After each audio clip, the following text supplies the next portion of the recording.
Anything you can do from fossil raw materials, you can also do from wood, ranging from food industry to green chemicals and, of course, sustainable textiles. Since we are becoming increasingly circular, also the value chain becomes circular, so what you pass down to your customers will come back to you in recycling. And I think this will become also important for the textile industry. One of the bigger challenges with the recycling in the textile industry is the recycling of blended fabrics. But it's not always about just recycling, it's also about incorporation of renewable materials that is just as important.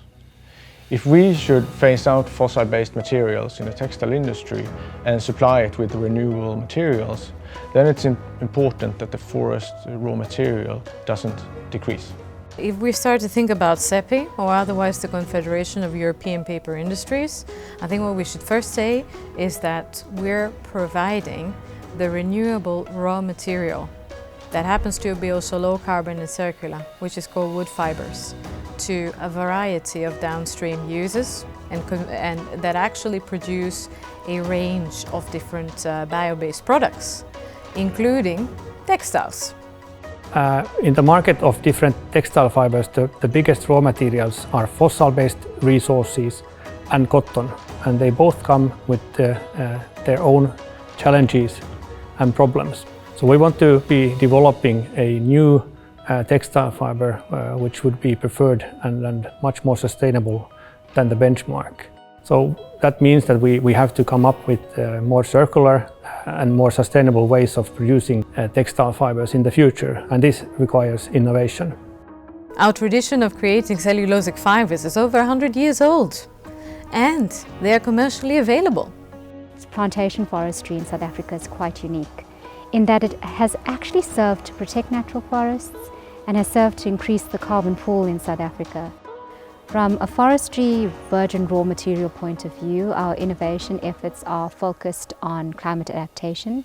We have a very extensive tree breeding program, and this program is devised to develop trees that are resistant to extreme climate conditions, and is also focused on ensuring that the trees can adapt to pests and diseases that we are continuously faced with as a result of climate change. Wood is a renewable resource, a natural resource, and wood contains cellulose. And cellulose is the same raw material as cotton and linen is made of. For the retail and for the brands and for the consumer, transparency is important. They want to know exactly where the product's coming from, what are the environmental social impacts. We use a blockchain technology to track it along the value chain so that we can be sure that the fiber ends up in the garment and that the fiber which is in the garment is really our fiber. Our industry has achieved 29% decarbonization since 2005. But of course, this is combined with industrial symbiosis. Sustainable sourcing is easier with collaboration, so you work with passing information along the value chain and you trust each other for the information.